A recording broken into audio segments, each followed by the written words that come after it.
Gibulabog sa laing pagbusikad ang probinsya sa Basilan, human nga usa ka improvised explosive device ang mibuto gawa sa City Hall sa Lamitan City kagabi. Naalarma ang mga residente sa Lamitan City, Basilan human sa pagbusika doon sa perimeter fence sa City Hall sa Lamitan City pasado alas 6 Lunes sa gabi. Sa investigasyon sa kapulisan, gikumpirma niini nga usa ka improvised explosive device ang gipabuto sa wala pa mailang mga sospek. Dunay mga witness nga nakakita sa riding in tandem suspects nga nagbilin sa bomba sa mga lugar. Hinuon walay natala nga nasamdan ug namatay sa mga pabusikad. Apan nadanyos ang water pipe sa Lamitan Water District, lakip ang perimeter fence sa City Hall tungod sa kagusog sa pagbusikad. Para ang investigasyon sa kapulisan ug sa pag-ila sa mga sospek.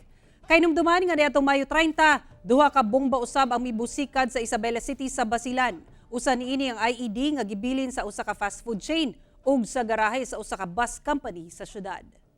Mag-ingat na lang po tayo sa mga natin, maging mapagmatyag sa mga paligid natin na may mga suspicious looking person, mga nakikita natin na kainainala, i-report ka agad dito sa amin sa pulisya.